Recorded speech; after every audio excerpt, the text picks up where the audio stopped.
राजधानी से कुछ दूर बसे छोटे से गांव सिद्धपुर में हर कोई अपने काम में लगा हुआ था। यह गांव सामान्य था, लेकिन यहाँ एक ऐसी कहानी प्रचलित थी जिसने सबको डरा रखा था। कहानी थी कपाला की। यह वह समय था जब लोग विज्ञान और प्रौद्योगिकी के बजाय आत्माओं और भूतों पर अधिक विश्वास करते थे। सिद्धपुर के लोग मानते थे कि जंगल के दूसरी ओर एक प्राचीन गुफा में कपाला नामक राक्षस रहते थे, जो इंसानों के शरीर को कब्जे में ले लेते थे और उनकी आत्मा को खा जाते थे। हाँ, यही कहानी है। कपाला का डर सबके दिलों में बसा हुआ था। शहर से नए नए आए हुए 3 दोस्तों नीरज, राज और मोहन ने इस डरावनी कहानी को सुनकर एक योजना बनाई। वे लोग इन भूतिया बातों में विश्वास नहीं करते थे। उनके लिए यह सब गांव वालों के अंधविश्वास थे, जो विज्ञान के खिलाफ थे,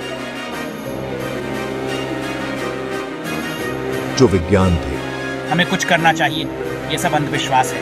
हाँ, मुझे भी ऐसा ही लगता है। हमें सिद्धपुर के लोगों को सच्चाई दिखानी होगी। तो फिर चलो एक योजना बनाते हैं।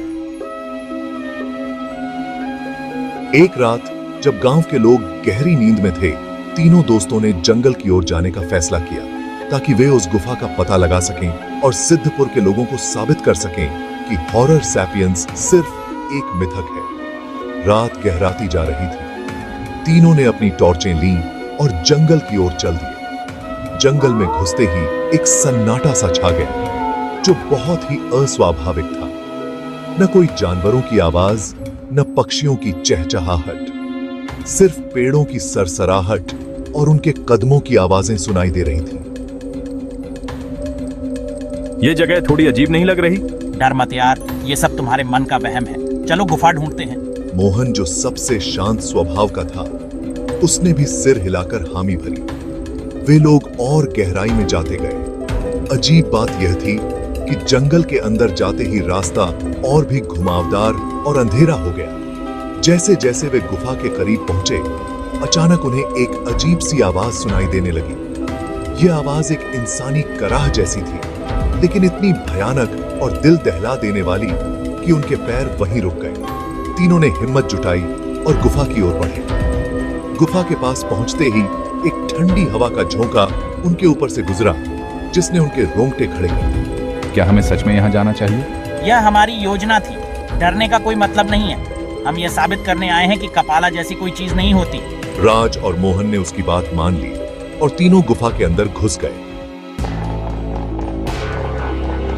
गुफा के अंदर का माहौल अजीब था। दीवारों पर अजीबोगरीब चित्र बने हुए थे। यह चित्र किसी प्राचीन सभ्यता के प्रतीत हो रहे थे, जिनमें राक्षस और इंसानों के बीच की लड़ाई दिखाई गई थी। यह तो किसी प्राचीन सभ्यता का अवशेष लगता है। शायद इसीलिए लोग इसे भूतिया मानते हैं।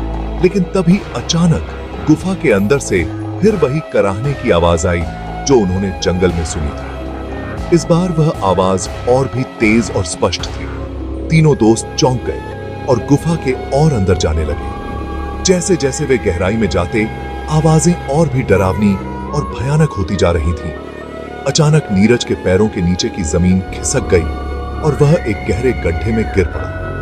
राज और मोहन ने उसे बचाने की कोशिश की, लेकिन अंधेरे और घबराहट के कारण वे उसे नहीं पकड़ पाए। नीरज नीचे गिरते ही बेहोश हो गया। नीरज नीचे गिरते ही ईशा की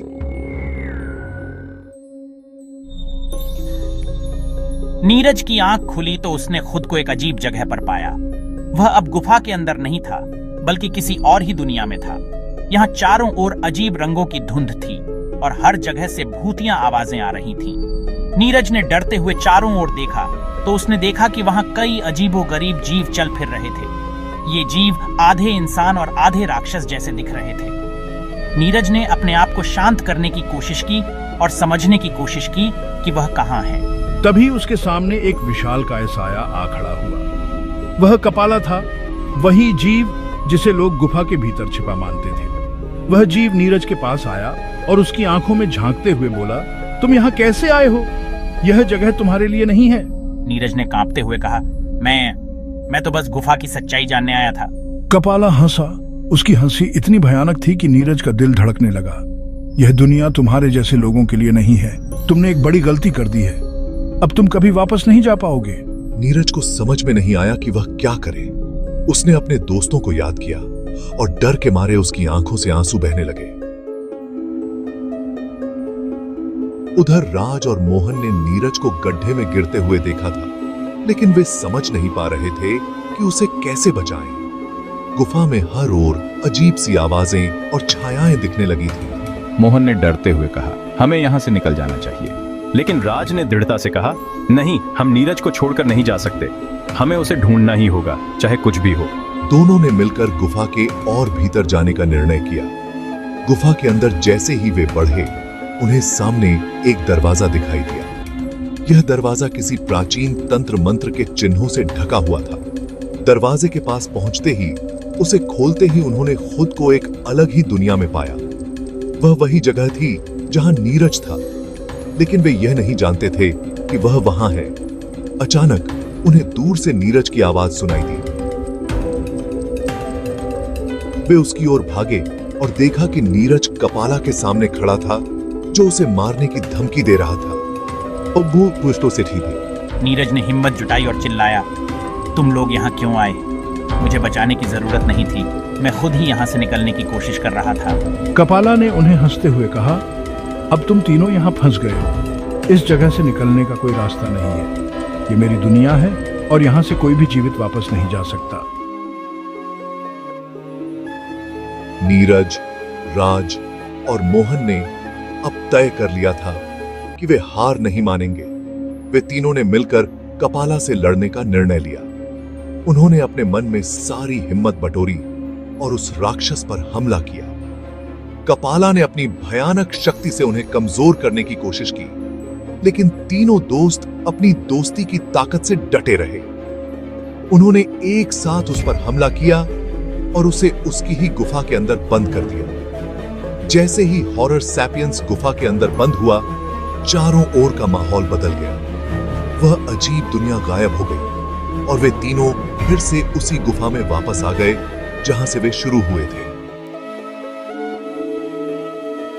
तीनों दोस्त अब सुरक्षित थे। वे गुफा से बाहर निकले और सोचा कि उन्होंने सिद्धपुर के लोगों को क्या बताना है, लेकिन तीनों ने एक समझौता किया कि वे इस घटना को किसी से नहीं बताएं और गुफा का मुंह बंद कर दे ताकि कोई दोबारा उसमें जाने की कोशिश ना करे। बंदा है।